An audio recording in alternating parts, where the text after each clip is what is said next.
호텔 아르바이트.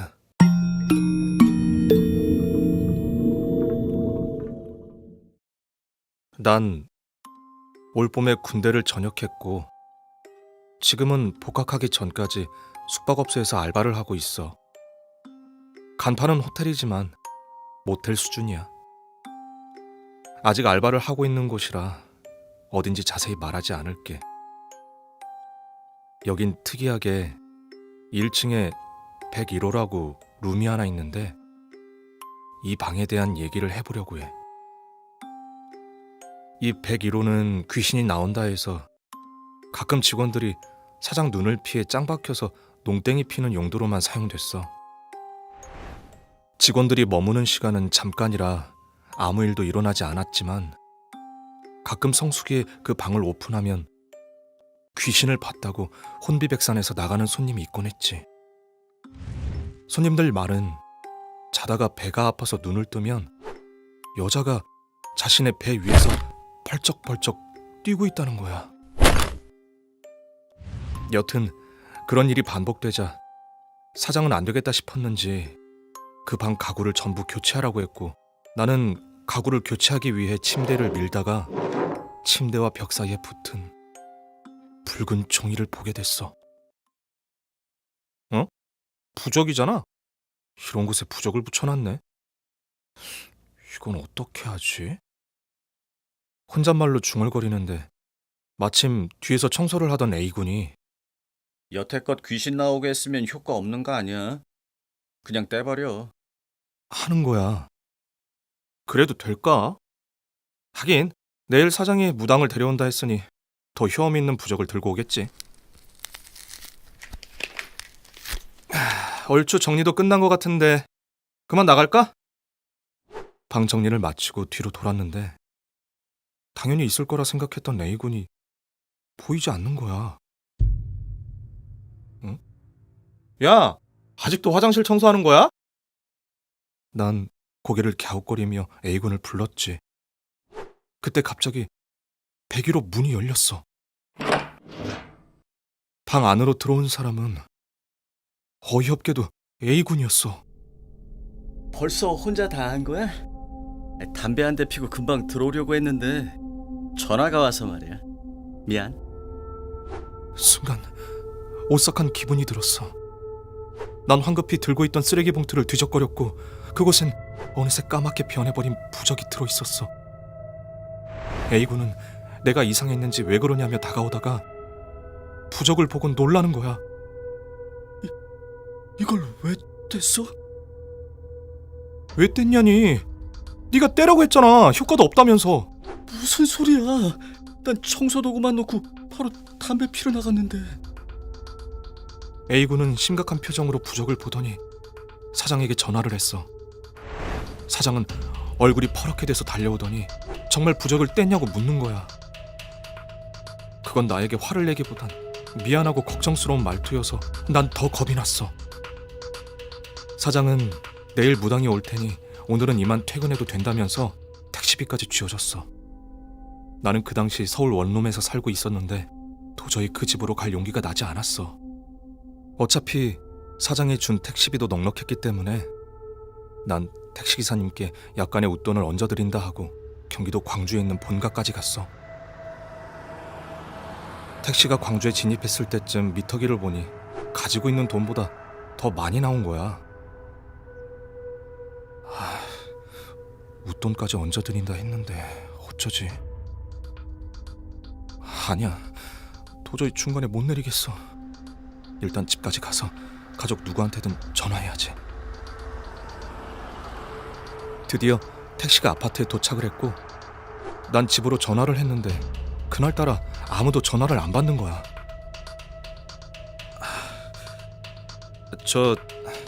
저기 기사님 죄송한데 제가 택시비가 모자라서 그런데요. 나머지는 집에 가서 이체해드리면 안 될까요? 그런데 기사님이 이상한 말씀을 하시는 거야. 네? 아니, 둘 다 택시비가 없어요? 기사님은 고개를 돌려 내가 아닌 옆자리를 바라보며 말씀하셨어. 나는 그 순간 온몸이 굳는 기분이었어. 아무도 없단 걸 알면서도 덜덜 떨면서 기사님의 시선을 따라 비어있는 내 옆자리를 쳐다봤지. 둘이라니요? 그때 갑자기 누가 창문을 두드리는 거야. 놀라서 쳐다보니 엄마가 마치 마중이라도 나온 듯 서 계셨어. 엄마가 택시비를 계산할 동안 난 긴장이 풀려 바닥에 주저앉았고 택시 쪽은 쳐다보지 못했어. 제가 올 줄 어떻게 알고 나와 계셨던 거예요? 엄마는 걱정스러운 표정으로 꿈 얘기를 해주셨어. TV를 보다 잠이 살짝 들었는데 꿈에 내가 검은 택시를 타고 집에 들어오더래. 어머, 제가 웬일이야? 반가운 마음에 다가가 보니 내 옆으로 파란 물방울 원피스를 입은 웬 여자가 내 팔짱을 딱 끼고 서슬이 퍼런 눈으로 엄마를 노려보더래. 나는 막 울고 있고 말이야. 엄마는 여자가 너무 무섭게 노려보니까 자신도 모르게 두세 걸음 뒤로 물러섰는데 다시 보니 그건 까만 택시가 아닌 까만 관이더라는 거야. 엄마는 꿈이 너무 생생해서 심란한 마음에 나왔다가 꿈에서 본 그 까만 택시가 아파트로 들어오길래 혹시나 싶어 다가가니 정말 내가 타고 있더래.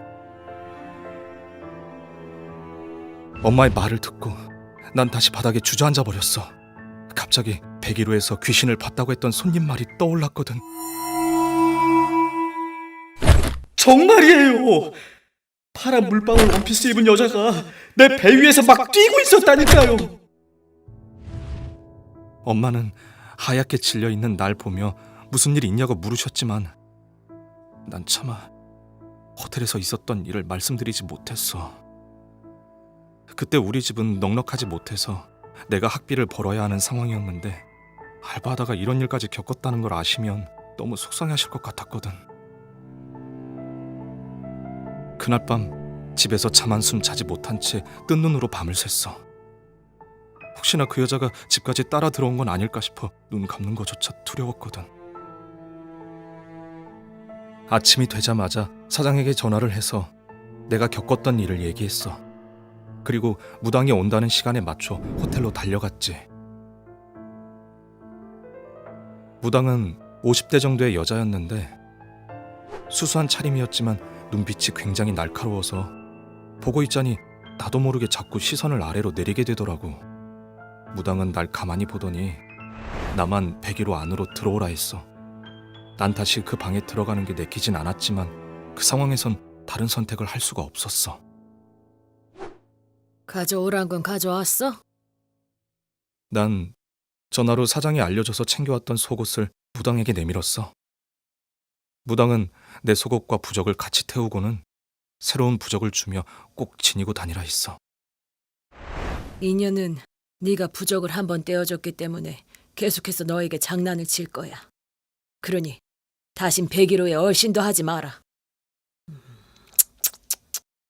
여기에 봉인해놨으니 사용해서는 안 된다고 그렇게 말을 했는데 몇 푼 더 벌려다 큰일 치르지.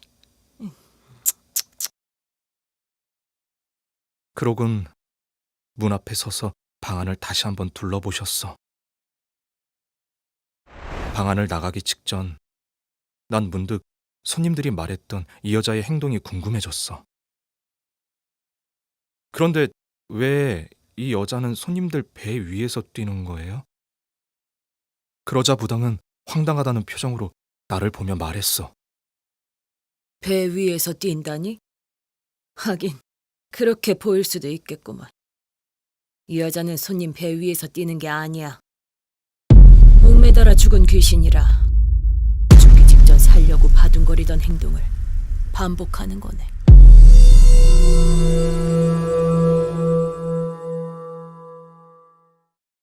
그 말을 듣곤 나도 모르게 천장을 쳐다봤어. 그리곤 후다닥 방에서 나와버렸지. 이 일을 겪고 나는 바로 사장에게 그만두겠다고 말했어. 그런데 지금이 워낙 성수기라 사장은 101호를 폐쇄할 테니 복학 전까지만 해달라고 사정을 했어. 사실 나도 복학이 얼마 안 남은 상황이라 다른 알바를 구하기도 애매해서 결국 다시 일하고 있어. 그런데 말이야, 폐쇄된 101호 앞을 지날 때면 누군가 안에서 노크를 해. 그것도 항상 내가 지나갈 때만 말이야. 똑, 똑, 똑. 그게 뭐가 이상하냐고? 노크는 밖에 있는 사람이 하는 거잖아.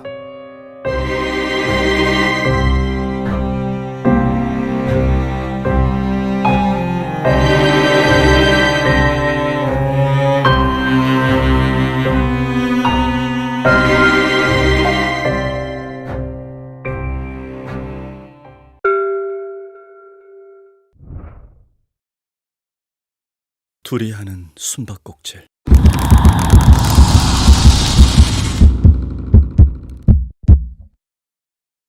어쩌다 이렇게 된 건지 모르겠다. 골목 으슥한 곳, 우리를 쳐다보며 담배를 물고 기득대는 양아치들, 그리고 그 앞에 서 있는 정연이와 나. 정연이는 왕따를 당하던 나에게 먼저 말을 걸어주고 친하게 지내준 유일한 친구다. 하지만 그 뒤부터 정연이는 괴롭힘을 당하기 시작했다. 나는 빵 셔틀로 승진했고 내가 하던 샌드백 대용을 맡게 된 것은 정연이었다. 그런 천성이 착한 놈이 나와 마주선 채 눈을 똑바로 응시하고 있다. 그렇게 보지 말라고, 제발. 안 때리고 뭐해? 애들 중에 한 명인 민규가 말했다. 이유는 없다. 그저 얘들에겐 이게 놀이일 뿐이다. 한서준. 이미 한 차례 얻어맞은 탓에 입술이 터져 버석한 정연이 입에서 오늘 처음 내 이름이 불렸다. 그리고 이제 그만하자. 그 말에 양아치 애들이 잡담하던 것을 멈췄다. 뭐라는 거냐? 민규가 인상을 찌푸린 채 담배를 끄며 말했다. 정연이는 그의 아랑곳하지 않고 말을 이었다. 우리 원래 친구였잖아. 쟤들 말대로 할 이유 없어. 그리고 나 곧 보육원으로 가면서 전학 가게 되면 다시 네가 맡게 될 거야. 이제 그만하자, 서준아. 너라 그 말해! 퍽. 나는 정연이 얼굴에 주먹을 날렸다. 정연이의 말에 틀린 것은 하나도 없었다. 하지만 여기서 저희들에게 반항한다고 숨을 곳은 없다. 지금 내가 때리지 않으면 더 심하게 당하게 될지도 모른다. 정연이는 곧 떠나겠지만 나는 학교에 남아서 졸업만을 기다려야 한다. 미안하다. 입 밖으로 꺼내진 못하고 속으로 말을 삼켰다. 정연이는 고개가 돌려진 채 더는 아무 말도 하지 않았다. 처념한 듯한 정연이의 뒤로 아이들이 즐겁다는 듯 비웃는 웃음소리가 들렸다. 서준아. 집 비번을 아는 나는 예고 없이 찾아왔지만 정연이는 웃으며 나를 반겼다. 맞아서 펄해진 눈과 찢어진 입술이 눈에 들어와서 시선을 피했다. 눈을 돌리자 들고 있는 곰인형이 보였다. 넌 아직도 인형 갖고 노냐? 애착 인형 같은 거야? 괜히 퉁명스럽게 말이 나갔다. 아, 이거 전에 말했던 돌아가신 엄마 선물. 안고 자고 있다가 놀라서 들고 나와버렸네. 자기는 무슨. 눈이 뻘겋게 충혈되고 곰인형이 축축한 게 울기라도 한 것 같다. 아까 미안했다. 아니야. 네가 왜 그랬는지 아니까. 그리고 너한테 항상 고맙고. 또 저 얘기다. 정연이가 알바로 집을 비웠을 때 연락 없이 집에 놀러 왔다가 지병으로 쓰러지신 외할머니를 우연히 도와드린 일, 그걸 아직도 마음에 두고 있다. 게다가 서툴게 미안하다고 말했는데 정연이는 이미 내가 왜 그랬는지도 이해해줬다. 그렇다고 그게 옳은 일이 아니란 건 나도 잘 알고 있다. 그런데 오늘 더 미안할 일이 남아있다. 밥은 먹었어? 콜라라도 줄까? 곰인형을 거실 구석에 놓고 음료수를 따르러 가는 정연이. 정연이도 얼마 전 돌아가신 외할머니를 닮아서인지 내가 오면 먹을 것부터 묻는다. 예전에 외할머니께서는 우리가 무슨 일을 당하고 있는지 언뜻 느끼고 계신 것 같았다. 하지만 아무 말씀도 하지 않으시고 둘이 친하게 잘 지내라고만 하셨다. 정연이가 내온 콜라를 보니 더 미안함이 들어 한숨이 나온다. 민규가 혼수말해. 어? 나 홀로 숨바꼭질, 혼수. 인형의 귀신을 빙의시켜 술래를 만들고 사람을 숨는다. 술래인 인형에게 발견되면 인형을 칼로 찌른 만큼 사람을 해친다. 예전에 둘이 혼숨 얘기를 했을 때 딱히 믿지도 않았지만 꺼림칙한 게 기분이 좋을 리가 없다. 자기들이 하기 겁나니 우리를 시키고 게다가 영상까지 찍어오라니. 하지만 나는 또 시키는 대로 한다. 안 하면 정연이든 나든 맞게 될 게 더 두렵다. 나는 오는 길에 사온 종이 가방에서 원숭이 인형을 꺼냈다. 휴대폰 카메라로 정연이가 하는 것을 찍었다. 정연이는 인형 배를 갈라 쌀과 둘의 머리카락, 손톱을 넣고 가른 배를 붉은 실로 꿰맸다. 그리고 화장실 대야에 물을 받아 인형을 물에 담갔다. 민규에게서 온 전화였다. 야, 잘하고 있냐? 어디 봐봐. 영상통화로 바꾸더니 보여달라고 한다. 준비한 것들을 보여주자. 야, 피를 넣어야지, 피를. 그래야 혼숨이 잘 된다고. 좀 심한 거 아니야? 너 언제부터 나한테 말대꾸했냐? 하라면 해. 알았어. 커터칼로 손가락에 피를 내려고 하자 정연이가 칼을 뺏어 들더니 내가 할게. 순간 자신의 손을 그어서 인형에 피를 흘렸다. 샌드백, 반성 좀 했나봐. 말 잘 듣네. 에이, 병신 새끼들. 그럼 잘해봐라. 새벽 3시. 우리는 인형 앞에서 자신이 술래라고 차례대로 외치고 거실로 나갔다. TV를 제외하고 불이 모두 꺼진 집은 평상시 집과는 다르게 음산한 느낌마저 났다. 눈을 감고 함께 10가지 숫자를 센 다음 정연이 인형 앞에 섰다. 코코, 찾았다.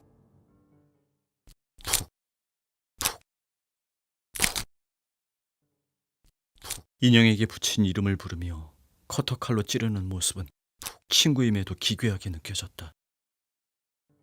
세 번째 술래는 코코. 세 번째 술래는 코코. 세 번째 술래는 코코. 칼을 인형 옆 바닥에 두고 우리는 준비해둔 소금물을 입에 머금은 채 방으로 들어가 문을 잠갔다. 멍하니 10분쯤 지났을까? TV가 소리를 내며 꺼지고 철퍽 철퍽 무언가 소리가 들린다. 그리고 커터칼을 올리는 소리. 정연이와 난 놀라서 눈을 마주쳤다. 입에 있는 소금물은 숨바꼭질이 끝났을 때 뱉어야 한다. 말도 못하고 있는데 문을 두드리는 소리가 들린다. 무서움에 정연이와 손을 맞잡았다. 문 열어라. 젊은 여자의 목소리다. 대답이 없자 갑자기 무지막지한 침에 문이 덜컹거린다. 이러다간 문이 열릴 것 같아 휴대폰을 바닥에 놓고 문 손잡이를 잡으며 막았다. 눈짓으로 정연이를 부르자 놀라 얼어있다가 달려와 돕는다. 2명이 막아서는데도 문이 움직이더니 조금씩 열린다. 살짝 열린 틈으로 원숭이 인형의 눈이 보였다. 거기 있네. 소름 끼치는 목소리에 우리는 땀이 비오듯 쏟아졌다. 이러다간 정말 죽겠구나 싶은데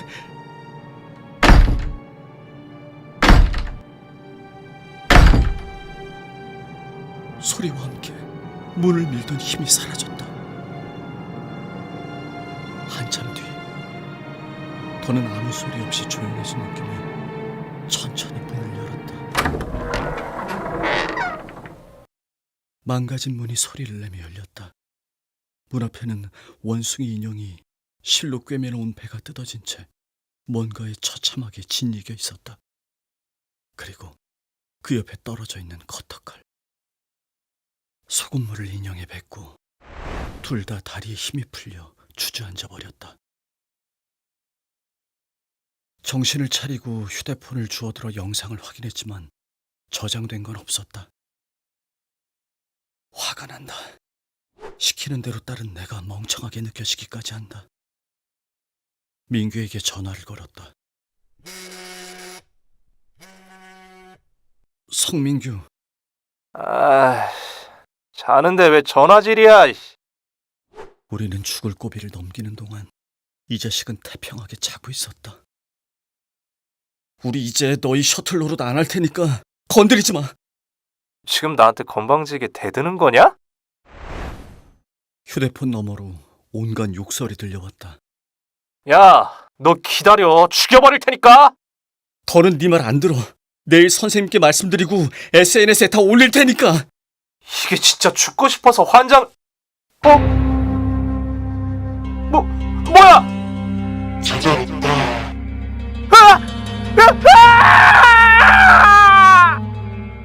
아까 전 들렸던 원숭이 인형과는 다른 목소리. 민규의 비명과 함께 전화가 끊어졌다. 다음 날부터 민규는 학교에 오지 않았다. 그리고 다른 패거리 녀석 2명도 마찬가지였다. 그 애들은 가출이나 실종으로 처리된 듯했다. 몇 명이 없어지니 우리를 괴롭히던 일도 자연스레 사라졌다. 그렇게 시간이 지나 정연이 보육원으로 가는 날이 되었다. 그동안 고마웠다.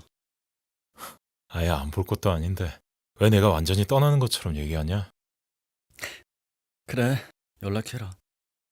아 맞다. 근데 백팩에서 주섬주섬 무언가를 꺼낸다. 정연이가 아끼던 곰인형이었다. 분명 혼수만 날 없어졌었는데. 어제 현관문에 놓여 있더라. 곰인형을 보았다. 부슬부슬한 노란 털을 가진 낡은 곰인형은 새카만 커다란 눈을 하고 초점이 없었다. 하지만 왠지 살아있는 것처럼 쳐다보는 시선이 느껴졌다. 어때? 곰인형 착하지 않아? 정연이의 말이 무슨 말인지 순간 이해하지 못했다. 곰인형이 착해. 마치 살아있는 생물체를 대하듯 정연이는 곰인형을 쓰다듬었다. 그럼 이만 가볼게. 다시 백팩에 넣어진 곰인형은 다 잠기지 않은 지퍼 사이로 머리가 살포시 나와 있었다. 그리고 멀어져가는 정연이의 등 뒤에서 점이 되어 보이지 않을 때까지 나를 바라보는 듯했다.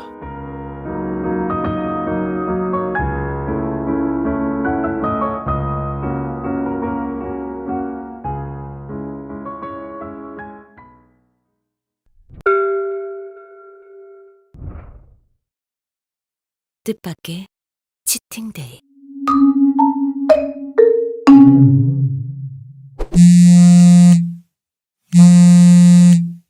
여보세요. 소연아, 목소리 왜 그래? 오빠가 걱정된다는 듯 묻는다. 홈트를 하다 벨소리에 일어나 전화를 받았는데 목소리가 너무 힘이 없었나 보다. 아, 요새 다이어트 때문에 단식하고 지금 운동까지 했더니 그런가 봐. 괜찮아, 오빠. 진짜 괜찮아? 목소리에 힘이 없어. 조금이라도 먹고 운동해. 그러다 쓰러지겠다. 내일 오빠랑 만나는데 조금이라도 더 예쁘게 보이고 싶으니까 그러지? 에이, 안 그래도 우리 소연이 예쁜데. 너무 무리하지 마. 알았어. 근데 오빠, 내일 우리 집으로 올 거야? 아, 소연아, 미안. 회사 잠깐 들렀다가 가야 할 것 같아. 급한 일이 있어서. 뭐야, 무슨 주말에 일이람? 그럼 내가 오빠 집에서 기다릴까? 아니, 영화관 근처에서 만나자. 저녁 먹고 영화 보러 가게. 이번에 코러스 바이러스 변이까지 나왔다던데 괜찮을까? 나 좀 무서워. 둘 다 백신도 맞았는데 뭘. 마스크 잘 쓰고 다니면 괜찮을 거야. 응, 알았어. 그럼 오빠, 내일 조심히 다녀와. 사랑해. 사랑해. 코러스 바이러스가 퍼진 지 어느덧 2년이 되어간다. 우리가 소개팅으로 만나 사귀기 시작한 지도 곧 1년. 그러고 보니 다음 주 금요일이 1주년이네. 오빠도 매번 집에서 데이트하는 게 마음에 걸렸던 걸까? 초반에는 여기저기 다니며 데이트를 많이 했지만 요새는 서로의 집에서 오붓하게 데이트를 한다. 덕분에 나는 말 그대로 확진자가 되었다. 이제 더는 안 되겠다 싶어 운동을 다시 시작했는데 역시 체력이 안 따라준다. 다이어트 한다고 매일 샐러드만 먹었는데 내일은 오빠랑 맛있는 것도 먹을 테니 벌써 신이 난다. 오랜만에 밖에서 데이트니까 일찍 자야겠다. 운동기구를 정리하고 개운하게 씻은 후 침대에 누웠다. 오늘은 왠지 기분 좋은 꿈을 꿀 것 같아.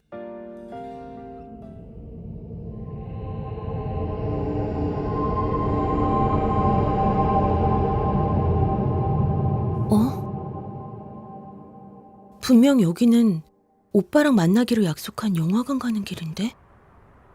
느낌이 너무 다르다.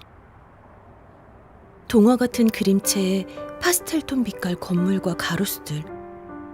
삭막하게 보였던 빌딩들은 파란 하늘과 구름을 머금은 것 같이 외벽이 너울거리고 나무는 마치 불꽃처럼 흔들린다. 온 세상이 동화 속 분위기인 꿈이라니. 내가 데이트 생각에 기분이 많이 들떴긴 한가 보다. 그런데 그림체가 영 어울리지 않는 게 있다. 주위의 마네킹들. 눈, 코, 입은 없고 팔다리 어디 하나가 없거나 떨어질 듯 덜렁거리며 매달고 걸어다닌다. 공포영화에서나 나올 법한 모습에 섬뜩하기까지 하다. 그런 생각에 잠겨있을 때 뒤쪽에서 무언가 떨어지는 소리가 났다. 무슨 소리인가 싶어 몸을 돌리려니 이미 마네킹들은 소리가 난 쪽으로 걸어가고 있었다.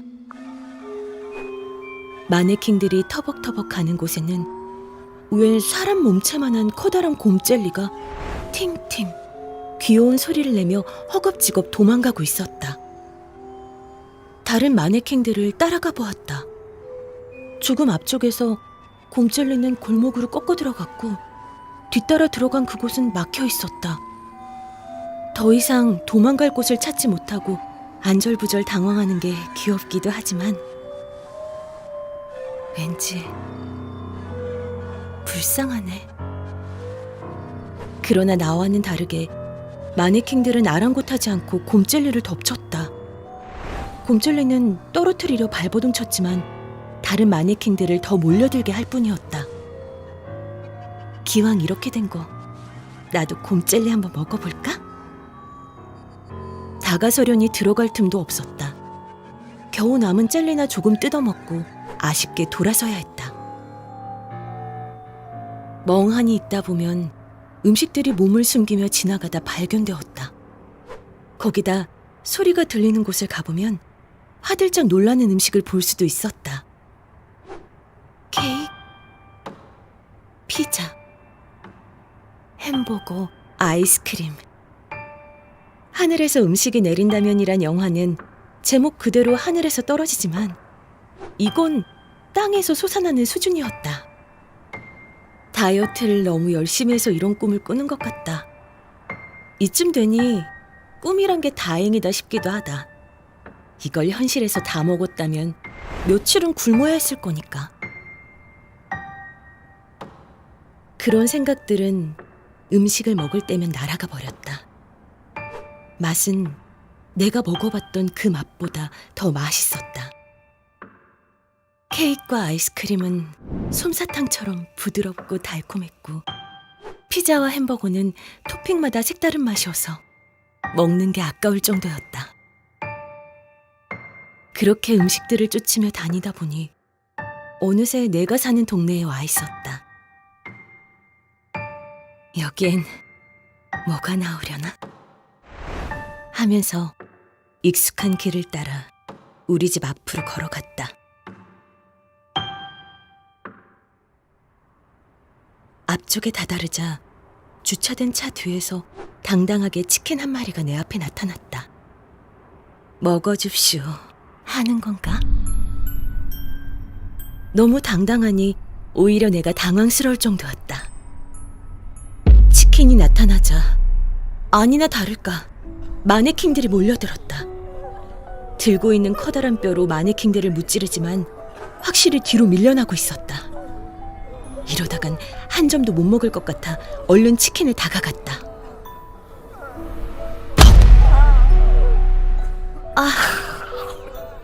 머리에 맞아버렸다. 아프진 않지만 핑 눈앞이 전멸되고 옆으로 쓰러져 버렸다. 정신을 차리려고 눈을 깜빡일 때마다 형상이 달라진다. 한 번 깜빡일 때 색채가, 한 번 깜빡일 때 그림체가. 소연아. 오빠는 울고 있었다. 뼈다귀는 새 파이프로 바뀌었고 치킨은 오빠가 되었다. 웬일인지 울상인 얼굴로 눈물과 땀으로 범벅이 된 오빠는 너무나 슬퍼 보였다. 이런 꿈도 있나? 아니, 이건 동화 같은 행복한 꿈이 아니었다. 현실이었다. 차라리 악몽이면 좋을 것이다. 오빠는 에워싸는 좀비들을 한 마리씩 죽이며 내 쪽으로 다가오고 있었다. 나를 구해주러 오는구나. 오빠에게 손을 뻗었다. 힘겹게 내 앞에 다다른 오빠가 말했다. 미안해. 소연아. 무어라 말하고 싶었지만 아무 말도 나오지 않았다. 나오는 소리라곤 짐승 같은 울음뿐이었다. 그리고 새 파이프가 높이 들려지더니 내 머리 위로 떨어진다.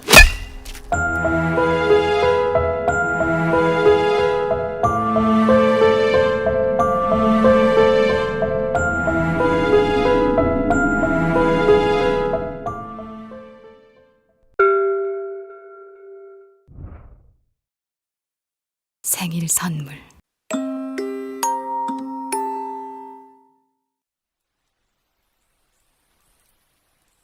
비가 내리는 날 놀이터는 쓸쓸하다. 아이들을 볼 수 없어서. 다다닥. 한 초등학생 여자아이가 우산도 없이 놀이터로 뛰어왔다. 그러고는 미끄럼틀 밑으로 들어가 쪼그리며 고개는 무릎 사이로 푹 숙였다. 훌쩍훌쩍 우는 소리. 안녕? 왜 울고 있니? 늦은 시간에 밖에 나와 부모님을 걱정시키면 나쁜 아이지?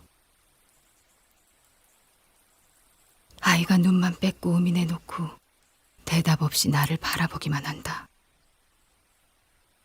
아이의 눈에 여기저기 피를 흘리는 내 모습이 비쳤다. 도망가지 않네. 겁을 더 줘서 보내야 하나.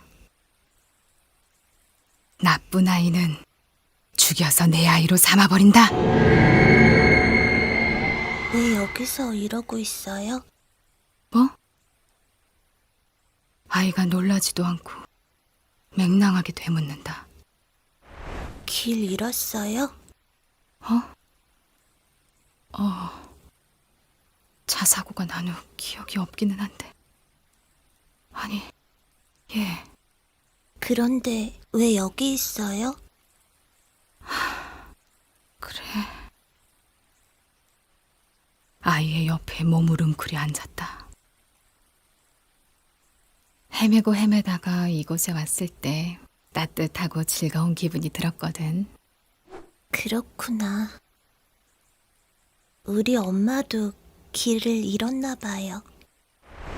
갑자기 자기 엄마 얘기를 한다. 당황스러워 대답을 못하고 아이를 바라보니 아이의 볼은 부어있고 입가는 찢어져 피가 맺혀 있다. 팔다리에도 멍자국이 보이고. 나만 두고 아빠한테 도망쳐서 안 돌아와요. 길을 잃어버렸나 봐요. 아마도요. 뭐라 해야 하지? 근데 저 아줌마 아이 시켜줄 거예요? 어? 저 데려가면 안 돼요? 겁주려고 한 것뿐이야. 미안. 그리고 너는 안 돼. 왜요? 널 데려가려면 진짜 죽여야 하거든. 아이와 나는 한동안 아무 말 없이 빗소리를 들으며 있었다. 이제 집에 가볼게요. 데려다 줄게. 집에 간다고 하는 아이를 멀찍이 뒤에서 바래다 줬다.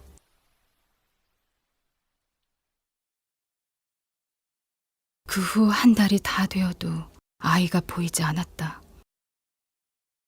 그래서 괜스레 걱정이 되어 집에 와봤더니 휴대용 가스버너에 엎질러진 라면 냄비, 불에 그을리고 더럽혀진 이불이 어지럽게 놓여있다. 너 때문에 네 애미가 집을 나간 거야. 알아? 아주 빼다 박아서나. 아유 술맛 떨어져. 씨. 바닥에 술병을 탁하니 놓자 아이는 흠칫 어깨를 떨며 빈다. 잘못했어요, 아빠. 너무너무 배가 고파서. 아빠는 아이의 말에 다시 소주병을 들어 입에 붓기 시작했다. 아이는 붉어진 눈을 대구르 굴리며 방으로 들어왔다. 아이는 놀라 입을 막았어. 나는 검지손가락 하나를 입에 대며 조용히 하라는 표시를 했어. 서서 뭐해? 신경 거슬리게 하지 말고 빨리 앉아자. 열린 문틈으로 아이를 보고 아빠가 고함을 지른다. 아이는 더 혼날까봐 방구석에 몸을 웅크리며 누웠다. 나를 흘끔흘끔 곁눈질로 훔쳐보네.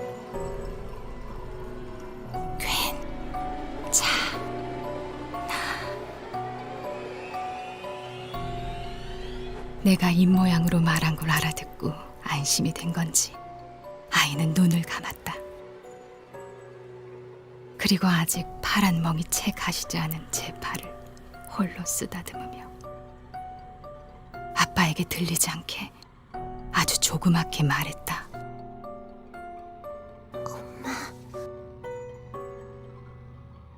어스름한 달이 뜬 밤, 아이들이 집으로 모두 돌아가 텅 빈 놀이터.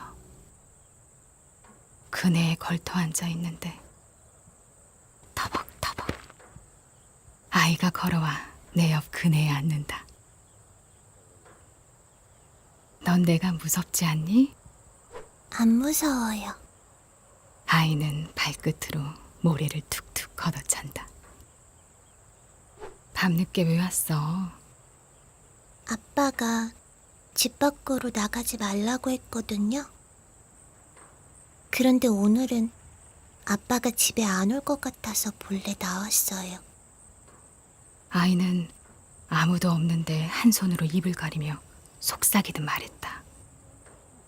그래, 아마 오늘 내 생일이라 안 올 거예요. 생일? 아빠는 내 생일 챙겨주기 싫은가 봐요. 생일조차도 슬픈 아이. 생일 선물 받는다면 뭘 받고 싶은데? 아이는 고개를 갸우뚱거리며 고민하더니 엄마요. 엄마는 안 돼. 그럼 아빠가 없었으면 좋겠어요. 아이는 내 눈을 똑바로 바라보며 얘기했다. 난 대답하지 않았다. 내가 말이 없자 아이는 조용히 그네만 타더니 얼마 후 가버렸다. 생일 선물. 그렇게 나는 한참을 아이가 사라진 쪽을 바라보다 일어났다. 바닥에는 흥건한 피가 퍼져 그의 바짓단을 적셔가고 있다.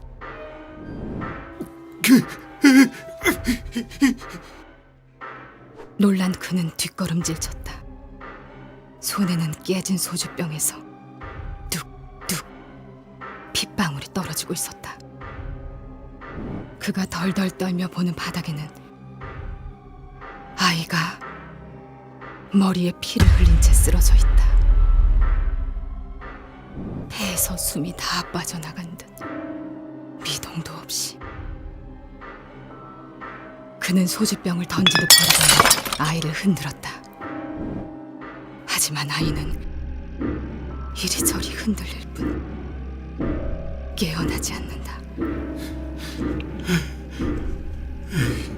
진짜 빌어먹을.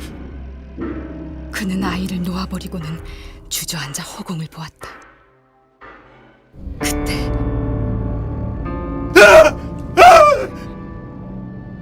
내가 앞에 나타나자 소스라치게 놀라는 모습이 웃음해. 한 걸음 다가가니 그는 뒤로 물러났다. 오지마! 오지마! 이렇게 늦게 오려 했던 게 아닌데. 일어나서 도망치려는 그를 벽으로 밀쳤다. 나는 쓰러진 그의 목을 손으로 조르며 소리 질렀다. 기억났어. 왜 그렇게 우리를 못살게 괴롭힌 거야? 왜?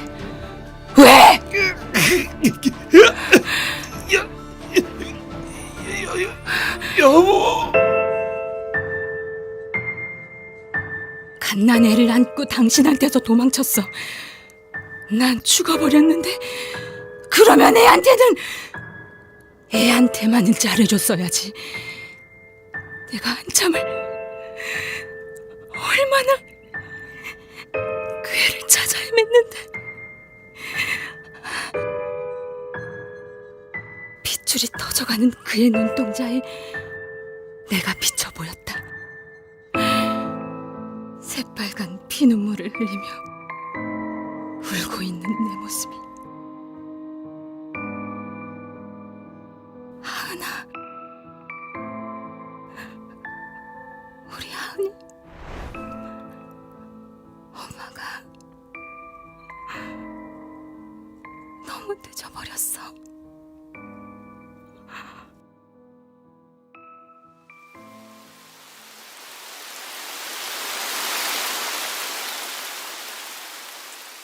나 데리러 온 거죠. 내 아이 시켜달라며. 엄마 해주려고요? 진짜요? 하은이는 신난지 한바구음을 지으며 펄짝펄짝 좋아한다. 좋아하는 하은이와 달리 나는 미안함에 울컥 눈물이 나려 한다. 그래, 이제 진짜 하은이 엄마. 그러니까 엄마라고 불러. 엄마! 내 허리를 와락 감싸는 하은이. 머리를 쓰다듬어 주자. 눈꼬리를 접으며 밝게 웃는다. 멍도 상처도 없이 맑은 하은이는 내 손을 꼭 잡더니 앞장서서 걷기 시작했다. 엄마, 빨리 와요. 하은아, 천천히 가. 하얀 공간, 밝고 눈부신 빛을 지나 우리 둘이 행복한 곳으로.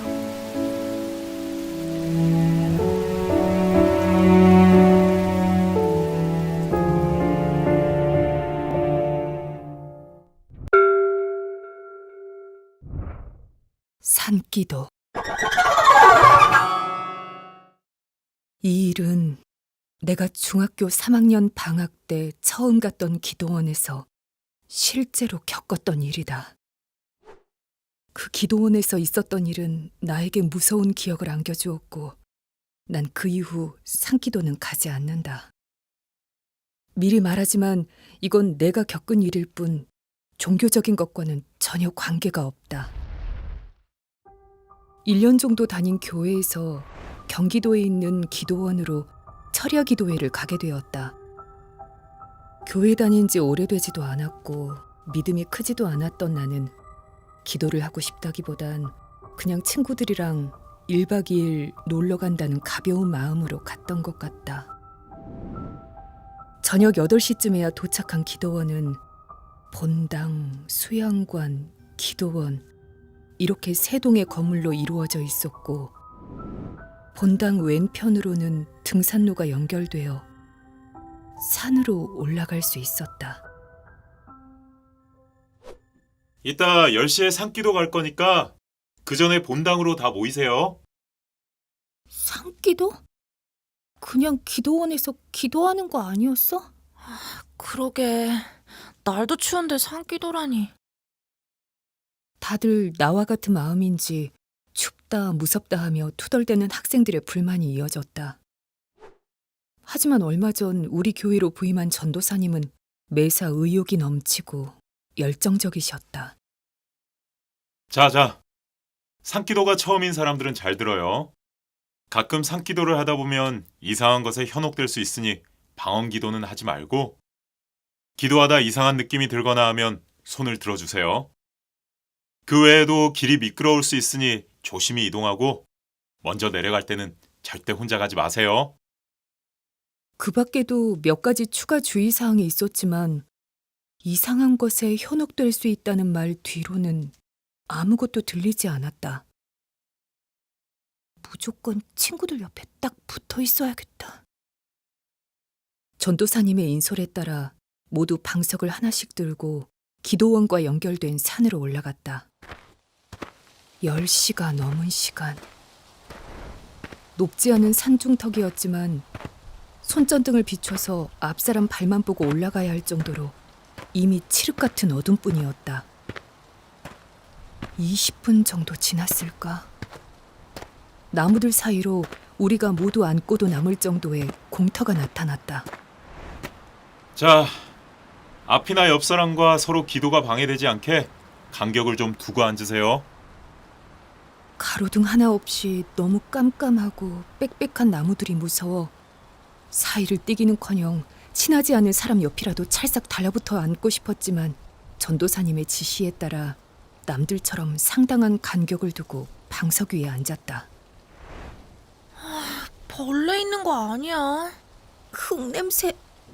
와, 산기도 처음인데 분위기 대박이다. 방석을 깔았다고 나나 흙바닥에 익숙지 않은 아이들의 목소리가 여기저기서 들려왔다. 자, 중등부 철야 기도회를 시작하겠습니다. 전도사님은 엄숙한 목소리로 성경 말씀을 읽어주시고는 기도를 시작하셨다. 제잘되던 아이들도 금세 조용해졌고 그렇게 진지한 분위기 속에서 20여 명의 기도가 시작되었다. 나 역시 남들처럼 양손을 모으고 눈을 감았지만 평소에도 기도가 잘 되지 않던 나였는데 깜깜한 산속에서 눈까지 감고 있으려니 더 죽을 맛이었다. 타닥, 타닥. 휘. 방금 무슨 소리지? 바람 소린가? 슬쩍 눈을 떠서 앞을 봤지만 어두운 숲과 교인들 말곤 아무것도 보이지 않았다. 하지만 눈을 감으면 기도 사이사이로 이상한 소리가 들려와 목덜미와 팔에 소름이 돋았다. 미치겠네. 누구 가는 소리 들리면 바로 따라서 같이 내려가야지. 일단은 기도를 하는 척이라도 해야겠다는 생각에 이런저런 기도를 시작했다. 하지만 작게 중얼거리는 내 기도 소리보다 앞사람의 통성기도 소리가 더 크게 들려왔고 바람 소리도 너무 괴기스러워 영 집중이 되지 않았다. 주님, 저의 두려운 마음을 없애주시고. 나는 누가 듣든 말든 에라 모르겠다는 생각에 큰 소리로 기도를 시작했다. 효과는 좋았다. 눈까지 감았겠다 쪽팔릴 것도 없었다. 남들보다 더 큰 소리로 기도하자 집중도 잘 되고 더 이상 남들 소리가 정확히 들리지 않았다. 주여! 주여! 그 상태로 계속 기도했다. 가족 건강, 동생 전도, 믿음에 대해서 할 게 없으면 같은 말을 반복하기도 했다. 부모님 건강하게 해주시고 동생도 교회 다니게 해주시고. 이제 더 기도해줄 지인도 없을 만큼 다 했다 싶어 기도를 멈췄지만 앞 뒷사람의 기도 소리가 여전히 들려오는 거로 봐선 생각보다 시간이 얼마 지나지 않은 것 같았다. 내려가고 싶은 마음이 굴뚝 같았지만 울며 겨자 먹기로 다시 기도를 시작했다. 주님, 주님, 불쌍히 여겨주시옵고 도와주시옵고. 하도 열을 내서인지 춥지도 않았고 괴기스러운 바람 소리도 들려오지 않았다.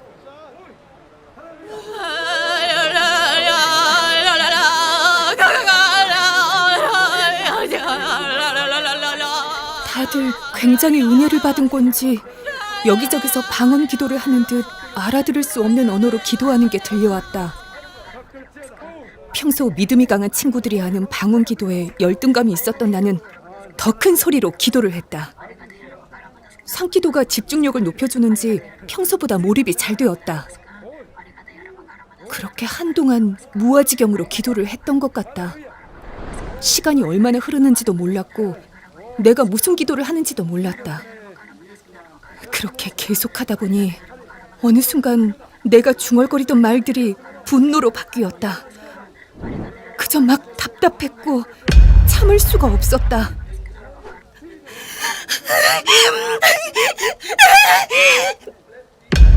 그 분노를 표출할 길이 없어 몸을 막 앞뒤로 흔들기도 하고 안타까운 듯 엉덩이를 들썩거리기도 하면서 뭔가를 정신없이 중얼거렸다. 내 의지와 상관없이 눈물도 흘렀다.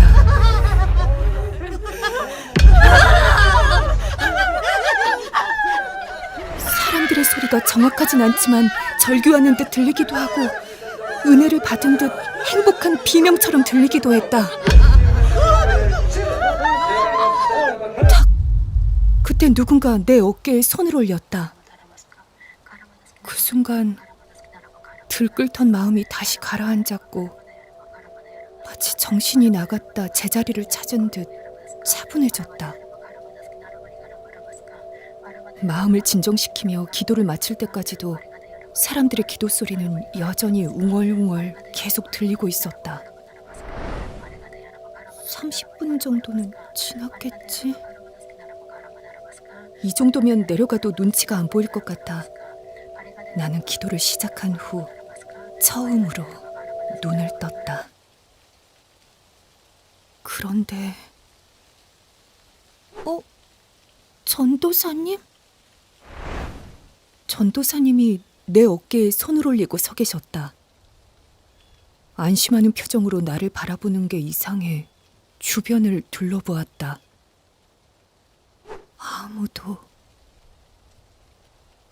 없었다. 다들 어디 갔어요? 아까 한참 전에 내려갔지. 네? 아닌데. 방금까지 기도하는 소리 들렸었는데. 나의 말에 전도사님의 얼굴이 잠깐 굳더니 이내 아무렇지도 않은 얼굴로 말씀하셨다. 그래? 일단 내려가자. 전도사님은 어리둥절한 표정으로 주변을 둘러보는 나를 일으켜 세웠다. 그리 긴 시간을 있지 않았던 것 같은데 다리가 저렸다. 하지만 이미 내 방석까지 들고 빨리 가고 싶어하는 전도사님을 보며 아프단 소리도 못하고 같이 산에서 내려왔다. 12시가 다 돼가니까 방으로 바로 들어가. 네? 12시요? 전도사님의 말에 놀라 난 얼른 시계를 보았다. 11시 47분? 전도사님 말씀으론 30분 정도 기도를 하곤 애들이 모두 내려갔는데 나만 남아서 정신없이 기도를 하기에 옆에서 지키고 계셨다고 했다. 시간이 꽤 지난 것 같아 내 기도 소리가 멈춘다 싶었을 때마다 이제 그만 갈까 물으셨다고 하셨다. 그러나 대답도 없이 다시 기도를 시작하길래 힘든 일이 있나 싶었는데 갑자기 내가 짐승 같은 울음소리를 내며 몸을 막 앞뒤로 흔들어대서 어깨에 손을 올리셨다고 했다. 네? 제가요? 전 그냥 기도만 했는데요. 가족 건강, 믿음 이런 걸로요. 그런데 제가 이상한 울음소리를 냈다니. 그리고 전도사님, 저는 진짜 눈 뜨기 직전까지 사람들 기도 소리를 들었어요. 그것도 수십 명이요. 그럴 리가 없는데. 거의 1시간 넘게 나랑 너 말고는 아무도 없었어. 전도사님의 얼굴은 아까보다 더 굳어 있었지만 산기도를 하다 보면 이런 일이 있을 수 있으니 너무 신경 쓰지 말라고 하셨다. 이 말이 진짜인지 아니면 내가 겁먹을까봐 안심시키려 한 말씀인지는 모르겠지만 확실한 건 그때를 끝으로 중등부가 산기도를 가는 일은 없었다. 그때 내가 들은 건 뭐였을까? 나중에 생각해보니 그때 들었던 사람들의 소리는 확실히 이상했다. 비명과 울부짖는 소리에 가까웠는데 왜 나는 그걸 기도 소리라고 생각했는지 알 수가 없다.